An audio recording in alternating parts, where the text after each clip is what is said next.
Okay, rain or shine na San Miguel, no? Yung second game kahapon na September 5. So, okay, you got the size, you got the speed, you got the youth.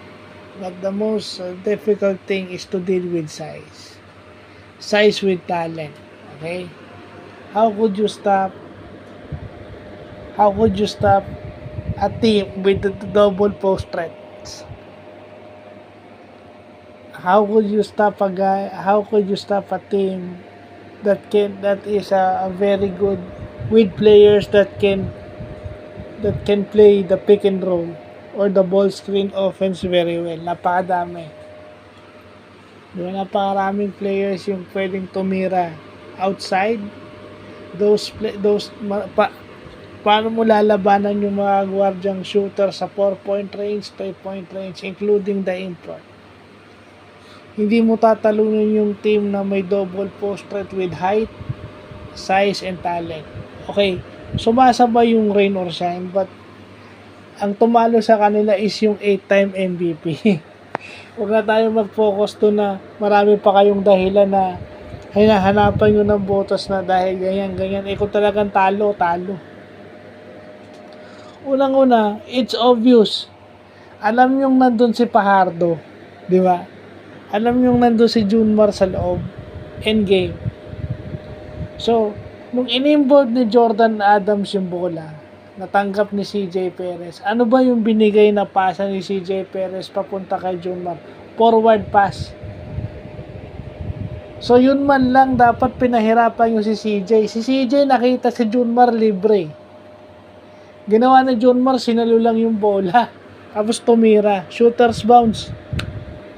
Totoo yung sinabi nung isang comment dun sa YouTube na hinaasa na si Junmar ng FIBA.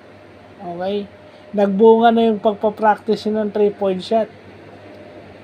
Kasi, ano yun?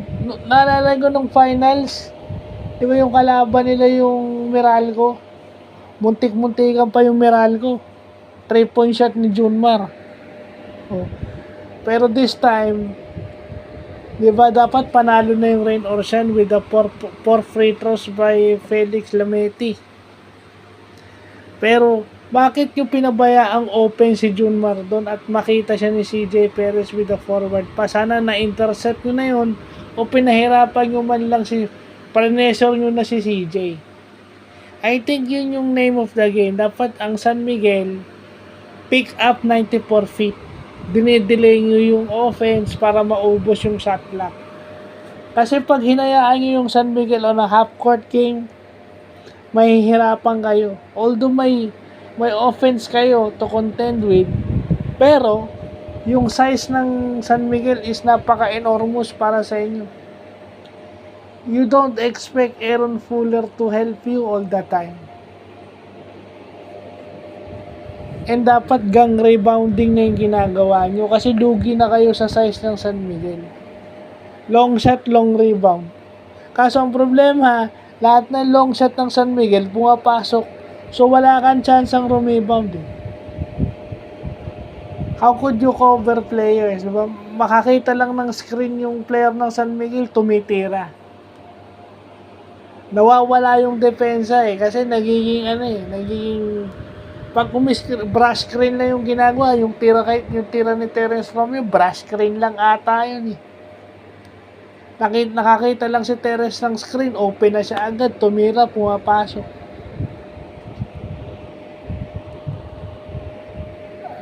Si Marcio, bigyan mo ng konting espasyo, pumapasok, malapit na mag number 1 si Marcio sa 3-point shots. Paano yun? Di ba? Nung third quarter, crucial yun. Kasi yung Adams at saka si Junmar yung umi-score. So makikita nyo, kahit nag-retooled itong rain or shine, ang nakalaban nila is yung magaling na import na itong San Miguel na pwedeng pick and pop guy. Na parang Arwin Santos yung laro. Pero import. Pwedeng tumira sa 3 points at meron siyang drive to the basket. Arwin Santos yung shooting plus meron siyang Ronaldel RDO type of a game. Meron siyang laro ni RDO na pwede labas, pwede loob, pwede post-up, pwede mid-range.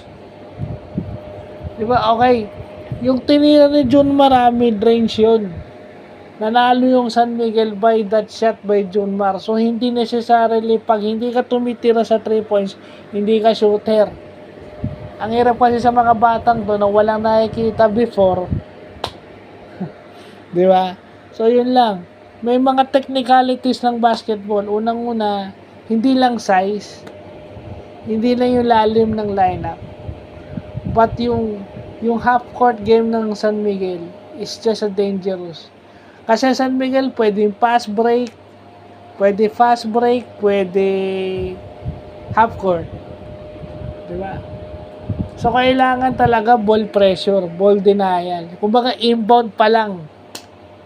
Diba? How could you quicken the pace? Paano kayo makakapag-execute ng fast break mo na game ng rain or shine, yung early offense, kung hindi nyo makokontrol yung boards? So, kailangan gang rebounding. Then, ang lalaki ng San Miguel, hindi nyo makokontrol yung rebounds. Adams and si Junmar, lugi na kayo. And then, papalitan pa siya ni Mo. Diba? Ang papalit dun, pwede nga palitan mo si Junmar, ilagay mo si Mo, malaki pa rin eh. So, yun lang po.